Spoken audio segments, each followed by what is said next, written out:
My name is Chisomaga Ezeocha. Officially, people call me Dr. Chiso. Unofficially, they call me Chiso. I'm from Abazoba, in the local government area of Imo State, Nigeria. The NISA Foundation, I think, is basically a way of trying to formalize and put a structure around what we started doing in my family. My parents died in quick succession, and that devastated us. So we are looking at what we can do to immortalize their name, because they were great people. They were mentors, they were our heroes. So we started doing this free medical outreach, helping people, and then it grew, and then we needed to put a structure around it. And that structure was this NISA Foundation, so that it can become a vehicle that we can use to formally document what we are doing, helping people from all walks of life, from across Nigeria. One key thing that surprises people and people seem to find unbelievable until they test it and see is that what we do it free. We are not expecting anything from anybody. We are not running for political office. We are not duping people. So people, when you tell them that you can actually come for 100% free medical, and they know you that you're not a multi-millionaire, they know your family that you are not working in government, they know you from where you're coming from, so they don't believe that somebody can actually care enough to help people the way we are helping. I think when we started this in 2022, we did 39 fibroid surgeries free of charge. In the open market, that would be like that time. That would be like 1.2 to 2,000 to 2 million naira per surgery. So people never believe that somebody can come and do what you're doing. So that's one of the things that surprise people. And they come and they see. And when we say free medical, we mean free. Like for the surgery operations, that this goes for pre, during, and post-surgery treatment and recovery. 100% for everybody. And also, one other thing that surprised me, that Nigeria, very, very tribalistic. They don't believe that somebody can actually come and do this thing for people you never know before. So it is open to every Nigerian that is able to find themselves, bring themselves to the location where we are hosting each of the outreaches. Okay, since NISA Foundation came, like I said before, it was an effort to put a structure to what we are doing, so we can actually make more impact. We help people that go to school. We support them in paying school fees. We support people in their medicals. And we also have this pillar, economic empowerment, where we give this zero interest loan to people that they refund it after 1 year, so that other people can get. So putting that structure around it. So in the area of medical, which is actually the bulk of what we've been doing over the last 3 years, 3 sessions we've done these free medicals, we reached out to more than 5,000 people across from all over Nigeria, right? Total, I think we've done like closer to 100 fibro surgeries that is free of charge. We've done approximately 180 hernia surgeries, and the same number for appendicitis. Last year we did 10 goiter surgeries. Cumulatively, we have done close to 800 cataract surgeries, and we have actually given out more than 1,500 reading glasses to people.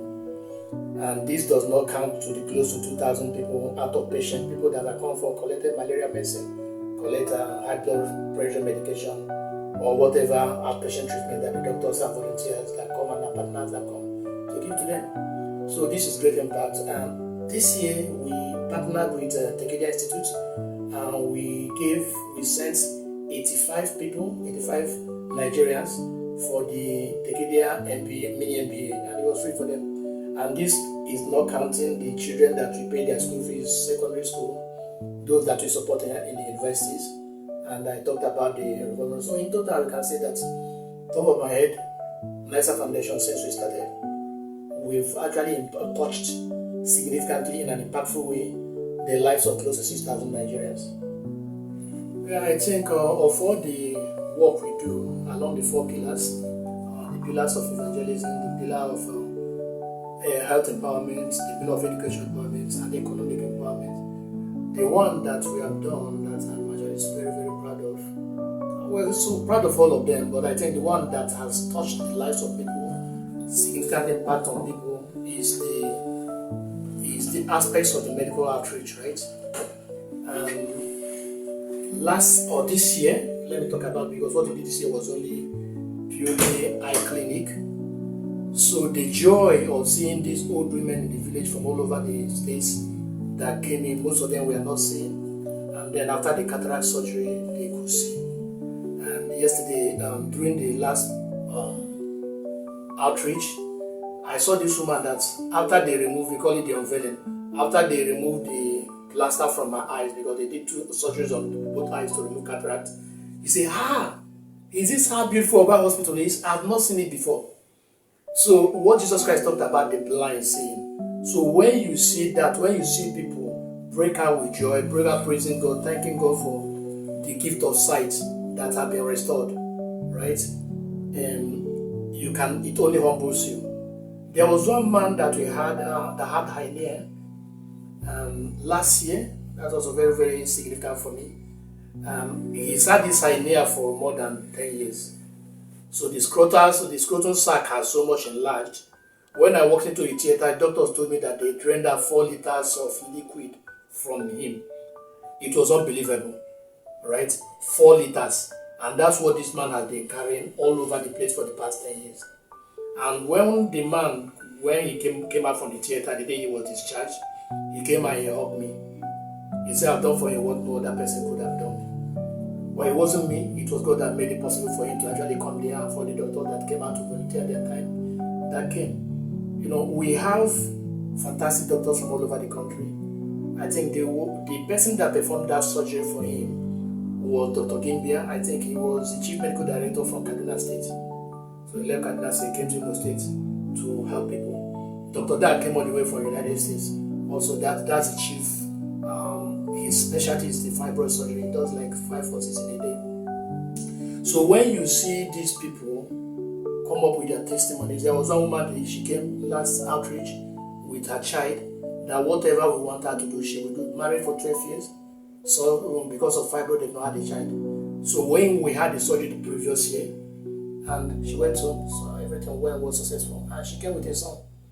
The next outreach we did, and she came with her husband, and they were there with us for the volunteering for the next 10, 12 days that we were there. So when you see the impact, these are people that literally would have died if we are not there, right? These are people that are like this one that maybe would not have had their own children if we are not there. These are women and men and young people that would have gone to their grave blind if we have not been there doing what we're doing. So when I look at the medical impact, the impact of the medical outreach, very, very impactful, very, very significant, and there you see touching people, immediate impact, immediate effect on the lives of people. So it humbles me and also motivates me and my people to continue sacrificing and doing whatever we are doing. Okay, so that's it. Okay, actually I'll talk about one is the simplest one that everybody knows, funding. I'm a civil servant, and my brothers and sisters also that support as civil servants. So we do all these things from our own savings. It's a sacrifice, right, that we are doing. It's not that we have all those monies. So funding is always a challenge. We've never gone out there to ask people for funding. Yeah, there might be. I think last year, this year's outing, there was one lady from Togo that gave us 1 million naira. Thank you very much, Madam Charlotte. The one of the most difficult challenges we had was last year. It was May. I think that was May, 30th of May. Our friends in NIPOB came and say it's a sit at home that they declared nobody moves around Biafra land. How they got my number, I don't know. I have probably 40 volunteers from all over Nigeria, most of them actually from Middle Belt, that are there. We have almost 20 people in the theater. Doctors have not discharged. I told them, what kind of crap is this? What do you mean that we cannot come? This is what we are doing here. You say you're protecting them, we want them to die. So we are going to come. They say we must not come, otherwise. I told them I'm going to come and heavens will not fall. And of course, it's not everybody that had the kind of courage I have. The doctors that came from northern Nigeria and from Midwest, everybody, we try to manage the information so that people are not afraid to come out. And also, you need to manage in such a way that they don't come up with the impression that you're willfully exposing them to danger, right? So, the whole of that money, it was telephone call, negotiation with these people. We must do it, and you must not disturb our job. And one thing we do, yes, no security. We don't come with any security expert because we believe that we are doing good for the people, and people that come to work for us must also feel free. Putting all these mobile policemen around us does not really make people free. So I told them nothing is going to happen in my places, in my village. So if my people cannot secure them, then there's no need in us coming. So long story short, I told them we are going to continue what we are doing. Let them continue doing what. Nobody should come and disturb our work and all the rest of it. And we actually continued our work. Work was not interrupted. It was actually the lead doctors that came here that actually mentioned that, okay, just in case, this is the telephone, this is the security station that we've gotten here and all the rest of it. And we agreed that we are still going to come out and nothing happened. And we came out and nothing happened. So it was at the point, coming out that morning, staying there the next day, staying there all through, not knowing what may happen or what may not happen, right? It was a very, very challenging 24 hours for us. But that day came and went and nothing happened, and we continued our work until we finished the 12 days that we planned, and there were no incidents. You can support us with your prayers. But before I go there, I think we are planning our biggest ever medical outreach for Q1 next year.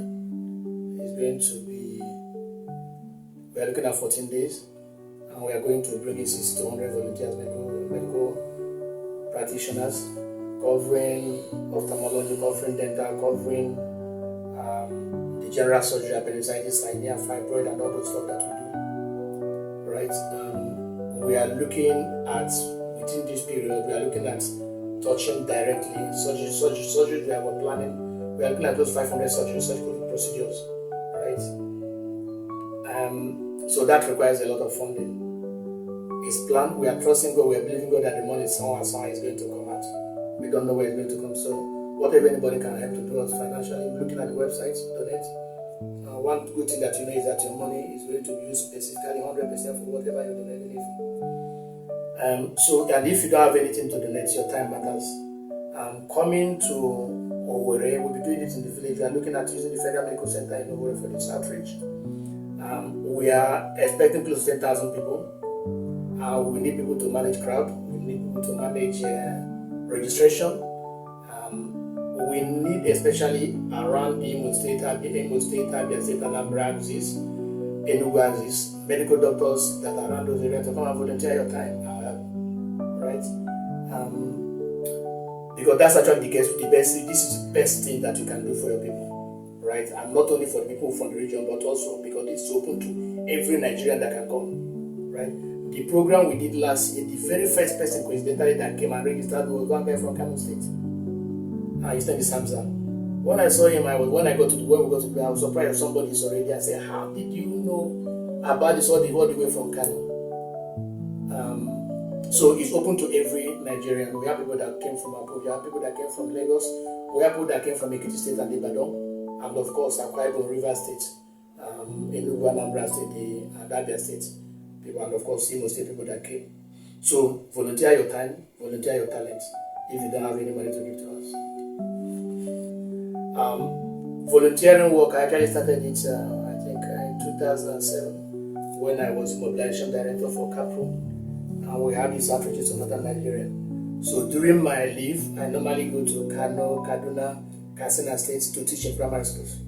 And some of these primary schools, there was no security challenges as at that time in those areas. So we stay in what we call the all-star hotels, because when you're sleeping right there in the open, you're looking up and you're seeing all the stars, right?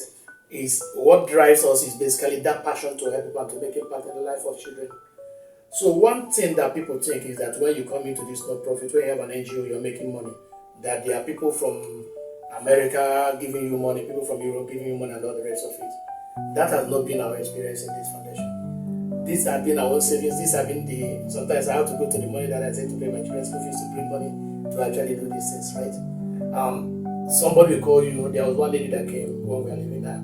That, Chisom, do you want me to go and die? I've come here, people have not been able to help me, right? Or you people are going today. Because one of the things, the saddest times for me is the day that we are going to go, or two or 3 days to the time where the program is going to finish, and we have to turn people out. We have to turn people back. And these are people that you know that some of them, as they are living there, there's no hope for them. Some of them in the next 2 or 3 days are going to die. And you have to turn them back because you simply have none. So there's no money in it. The greatest reward that you get out of it is basically seeing people healed, seeing people helped, seeing that old woman that nobody that will not have seen again see, right? Seeing that child that cannot go to school because you know that the parents, there's no way they're going to afford it, paying their school fees to go and actually enroll for school and other and start going, right? Seeing that child that couldn't write her final exams in university because they don't pay their school fees, go and write her exam, seeing them graduate, right? So people believe that there's a lot of money, that there are people, some we are bringing money in. No, you're the one actually. If you're the one doing it, if you're passionate about it, it's actually your sacrifice. I know the vacation that I couldn't go because we need to do this, right? I know the properties I didn't buy because we need to do this, right?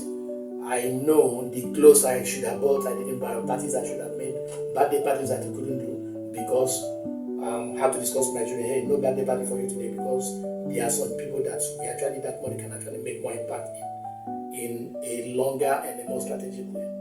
So that's it. People believe that there's money there. There might be, but I don't know. But in my own experience, what I've seen is that we have been the ones that are giving. I think the next project we are looking at is a medical outreach, the free medical outreach. We are planning for another one next year. It's going to be our biggest so far. It's actually going to be, the way we are looking at it, is going to be like 2 years or 3 years program rolled into one. We are going out mobilizing our volunteer, mobilizing our partners, Operation Blessing, Soteria Africa, the Helping Hands for youth and women, and the churches in the vicinity. And of course, we are going to be partnering with the Federal Medical Center. I think I have a meeting next week with the director to see how all of us can actually collaborate together to do this project for our people. Actually, I told them that for the 1 week or 2 weeks we are going to be there, we are going to take over the whole hospital and we are going to take care of everybody that is there. So that's big. That is believing by looking at faith. I don't want to mention the estimate that we are looking at now, right? But we are trusting God. So we are going to do it, right? We believe that somehow we are going to get the volunteers. Somehow we are going to get the money to buy the consumables. And somehow we're going to have people coming out to come and receive help that they couldn't have received. Essentially because the governments of the day have abdicated their responsibilities. So that's why we exist. People like us exist to make impact and to help whatever you can do. So that by the time we're no longer here, we would have left our own steps in the sands of history. This song that people always sing when people die, only remember by the works we've done. So we're looking at ourselves in our family. Our parents really did their own part, bringing us up and helping as many as they can help. Both of them, we are primary school teachers, but I know that there's never a time you come to our house that there are people that are not related to us that are staying with us. They pay other people's school fees with their mega resources, so basically continuing that. And that's why we're here. I want to recognize especially 700 Club Operation Blessing. And they we are the first people that came and partnered with us and brought cataphon funding, brought the volunteers and helped our people. So the whole staff volunteered from Operation Blessing, CDN Africa. We are very grateful for the impact that you have made and the way you have actually inspired us to do more. Dr. Da, the managing director of Soteria Africa, he left his work, everything he's doing, everything that he had going for him in the United States to come to Nigeria to help. So we have always partnered with him, and we are very grateful for his partnership and also for inspiring us. The Anglican Communion, the management and staff of the Oga Mission Hospital in Ogwambitolo. So the 4 or 5 times we've done this program, they have always allowed us to use their hospital free of charge, right? And we are very, very happy for their partnership.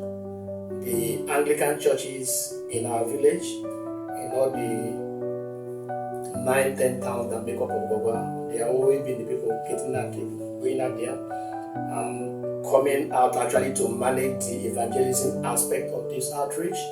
That when we help people, I think that's what the Bible talked about in Luke chapter 10 verse 9. It says, when you go into any community, heal the sick and tell them that the kingdom of God is near them, is at hand. So when we heal the sick, we hand them over to the churches. So they are the ones that actually take care of their spiritual needs and the rest of them. So we are very, very grateful. The Ogwa, EFAC and the SU, we are very, very helpful also for their partnership. And people from my community that always come around there to help with crowd control, that come around to come and help with registration, that come around actually to help also volunteer in being what they call them in the hospitals again, all these helpers, helping bringing people out from the theater, cleaning the hospital environment, and all that, because it's a very, very massive operation that we do. So all the people, even those I couldn't mention here, my brothers and sisters, right? Dr. Neka, she always comes, she's a medical doctor also, so she comes to consult. My elder brother, Chigozirim, my younger brother, Ozioma, that is here, and those that are not in Nigeria that also help support, bring their own money and bring their own resources. So we are very, very grateful. God bless all of you and your children, because we have this proverb that when the mother goat is chewing corn, the children are looking at it. So we watch our children, we watch our own parents, and we are doing our own, and we believe that our children are also watching us. The sacrifice that all of us are making. Very, very appreciative of you and everything that you're doing. So I say, may God bless all of you, and even those I couldn't mention their names that have left in one way or the other. I say, God only sees you. I may not have seen you, but God sees you. And those that are still going to support us in the future, thank you very much. Here, I'm Madam Charlotte, and she works with the German Embassy here in Abuja. She's one person that actually helped us significantly last year by giving us that money. Madam Abimbola, my mentor in Port Harcourt also, when we started at this also, she came out and supported us in our only 2 weeks. So, and I say, and my fellowship in Port Harcourt, the Petroleum Christian Industry Fellowship International, your prayer support is well appreciated. And we keep on looking for more partners to work with. Thank you.